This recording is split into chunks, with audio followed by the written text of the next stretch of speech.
Donc autant se dire tout de suite que le client ne sera plus jamais normal et qu'il est dans un état de perpétuelle mutation.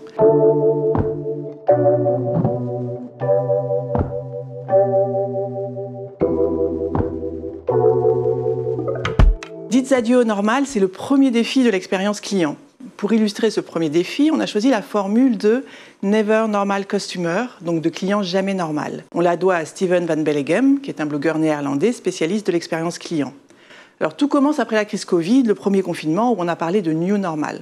On passait du normal au New Normal, avec l'idée qu'on ne reviendrait pas tout à fait à la normale, à la situation d'avant. Même s'il y a bien eu la tentation pour certains de penser que la crise sanitaire ne serait qu'une parenthèse, on a vu qu'un changement irréversible s'opérait. C'était le New Normal. Depuis, les crises se sont enchaînées, la guerre en Ukraine, la crise des matières premières, l'inflation, des catastrophes naturelles de plus en plus rapprochées. Eh bien, ces crises continuent de modifier les unes après les autres, en profondeur, la vie des citoyens, des consommateurs, des clients. Alors, non seulement ces crises ne sont pas des parenthèses, mais ce sont au contraire des révélateurs et des accélérateurs de changement.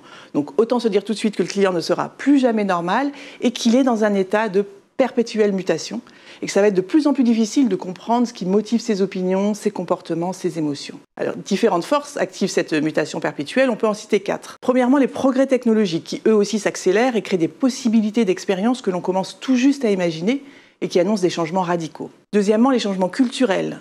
Avec des mouvements comme MeToo ou Black Lives Matter, on voit à quel point les normes sociales, les normes culturelles sont questionnées, à quel point ces sujets remettent profondément en question des normes établies. Troisièmement, les crises sanitaires et les crises économiques qui ont largement accéléré le changement. Et enfin, les conflits mondiaux qui rappellent l'interconnexion et donc la grande vulnérabilité des pays et nous plongent dans une période d'incertitude et de grande complexité. Dans cette grande instabilité économique, sociale, environnementale et politique, les clients ne cessent de réévaluer leurs valeurs et leur sens de l'engagement. Je voudrais citer un chiffre assez édifiant qui nous dit que plus de 95% des cadres dirigeants de grandes entreprises mondiales sont convaincus que l'évolution des clients est plus rapide que celle de l'entreprise. Et par ailleurs, que l'adoption des nouvelles technologies permettra au mieux de rester dans la course, mais certainement pas de gagner du terrain. Tout cela nous montre l'absolue nécessité de mettre en place les capteurs nécessaires à une compréhension beaucoup plus fine et profonde des clients et d'organiser l'entreprise pour qu'elle soit beaucoup plus en phase en continu avec ses clients et leurs attentes en perpétuelle mutation.